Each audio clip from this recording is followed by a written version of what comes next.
Assalamualaikum and welcome back to Chemistry Hub by HM. Okay, students, today we are going to discuss chapter number 2, topic 2.3, rules of electronic configuration. And rule number 2 is here, that is N plus L rule. अब rule number 1 में मैंने आपको बताया था that is अफबा principal. उसने ये कहा था that the orbitals with the lower energy उनमें इलेक्ट्रॉन्स की फीलिंग पहले होती है और orbitals with the higher energy उनमें इलेक्ट्रॉन्स की फीलिंग बाद में होती है. अब जो n प्लस एल रूल है वो ये कहता है that orbitals with the low n plus L value उनको हम पहले फिल करते हैं. यानी कि अब यहाँ पे अगर आप देखें तो n क्या है, n शो कर रहा है प्रिंसिपल क्वांटम नंबर को और l शो कर रहा है एजीम्यूथल क्वांटम नंबर को, और n क्या है, वो प्रिंसिपल क्वांटम नंबर है. ठीक है स्टूडेंट्स, तो अब वो वाला ऑर्बिटल जिनके अंदर n यानी कि प्रिंसिपल क्वांटम नंबर और एजीम्यूथल क्वांटम नंबर की वैल्यू को जब हम ऐड करते हैं उस ऑर्बिटल की वैल्यू कम आए वो पहले फिल होगा, और वो वाला ऑर्बिटल जिनके अंदर इन दोनों को प्लस करने से वैल्यू ज्यादा है वो वाला ऑर्बिटल बाद में फिल होगा. तो हमारे पास, अब मैंने आपको अबा प्रिंसिपल के अंदर बताया था कि जो 4s ऑर्बिटल है उसकी एनर्जी क्या होती है, कम होती है as compare to 3d orbital, जिसकी वजह से हम 4s को पहले फिल करते हैं और 3d को बाद में फिल करते हैं. अब यहाँ पे मैं आपको बताती हूँ मैथमेटिकली कि हम 4s की एनर्जी को कैसे लोअर कंसीडर करते हैं as compare to 3d orbital.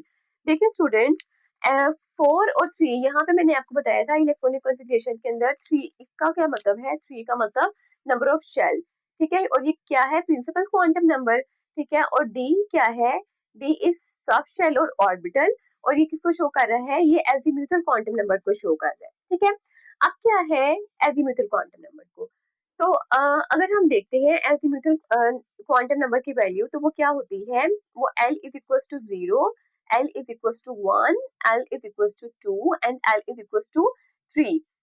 0 is for s orbital, 1 is for p orbital, 2 is for d orbital and 3 is for f orbital.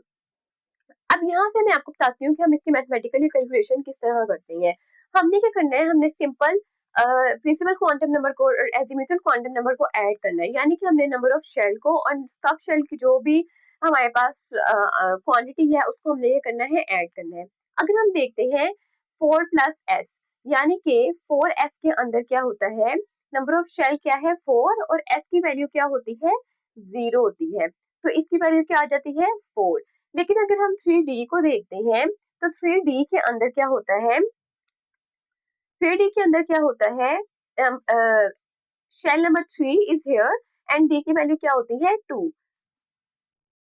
तो हमने इसको क्या करना होता है, ऐड करना होता है, यहाँ पे भी हमने ऐड करना है. ठीक है, n प्लस एन रूल है ना, तो इसकी वैल्यू क्या हो जाएगी 5.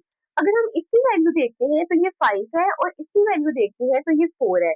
इसका मतलब कि जो 4s है उसकी एनर्जी क्या है, कम है, यानी कि 4 है, और जो 3d है उसकी एनर्जी क्या है, ज्यादा है, यानी कि 5 है. इस वजह से हम 4s की फिलिंग पहले करते हैं और 3d की फिलिंग बाद में करते हैं. ओके स्टूडेंट्स, आगे हमारे पास दिया हुआ है, तो n प्लस रूल जो है वो यही बताता है कि जब हम n प्लस एल की वैल्यू को ऐड करते हैं, वैल्यू ऐड करने के बाद जिसकी वैल्यू कम आएगी उसको हमने पहले फिल करना है और जिसकी वैल्यू ज्यादा आएगी उसको हमने बाद में फिल करना है, यानी कि इलेक्ट्रॉन्स की फिलिंग उसके अंदर बाद में करनी है. इसलिए हम 4s की वैल्यू अगर हम देखें तो वो क्या आती है, 4 आती है, इसलिए हम इसकी फिलिंग पहले करते हैं. और 3d की वैल्यू अगर हम देखते हैं तो उसकी वैल्यू 5 आती है, इस वजह से हम 3d की फिलिंग बाद में करती है. So this is the n plus l rule and this is the easiest rule in the 4 rules of the electronic configuration. So the concept assessment 2.4 is here, which is which of the following orbitals have the greater energy. हमने n plus l rule को follow करते हुए बताना है कि इन 5s और 6p दोनों orbitals के अंदर से इन दोनों की एनर्जी किसकी ज्यादा है. तो हम पहले वाले को फिल करते हैं. ओके, 5s को अगर हम देखते हैं तो नंबर ऑफ शेल इज 5 और f की वैल्यू क्या है स्टूडेंट्स, f की वैल्यू यहाँ से हम देख लेते हैं, f की वैल्यू क्या है 3 है, तो यहाँ पे हम ऐड कर देते हैं दैट इज 8. और अगर हम 6p को देखते हैं तो 6 is the number of shell और एजीम्यूथल क्वांटम नंबर की वैल्यू क्या है p, और p की वैल्यू अगर हम देखते हैं यहाँ से दैट इज 2, तो सॉरी दैट इज 1, तो यहाँ पे क्या आ गया 7. तो अगर हम देखते हैं तो किसकी एनर्जी ज्यादा हो गई, 5 प्लस 3 ये किसकी वैल्यू थी? ये 5f की वैल्यू थी और ये 6p की। तो यानी कि 5f जो है उसकी एनर्जी क्या है, वो ज्यादा है as compare to 6p। Okay student, यानी कि 5f की फिलिंग हम पहले करेंगे और 6p की फिलिंग बाद में करेंगे। इसी तरह हम देखते हैं 5s और 4d। 5s के अंदर 5 is the principal quantum number और एजीमुथल क्वांटम नंबर s है, उसकी वैल्यू क्या है? 0। तो यहाँ पे हम क्या करते हैं, ऐड करके देखते हैं, इसकी आंसर आती है 5। और अगर हम 4d का देखते हैं तो 4d के अंदर क्या है, 4 is the principal quantum number और d की वैल्यू क्या आती है यहाँ पे? 2। तो इसको हम ऐड करते हैं तो इसकी वैल्यू 6। इसका मतलब कि 4d की एनर्जी जो है वो क्या है, ज्यादा है as compare to 5s orbital. यानी कि 4d ऑर्बिटल की फिलिंग पहले होगी और 5s के अंदर इलेक्ट्रॉन की फिलिंग बाद में होगी।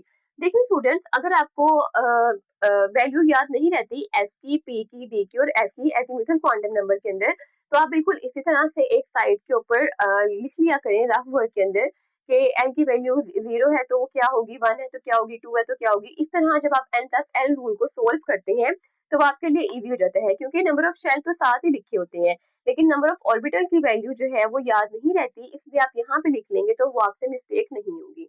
So this is today's topic.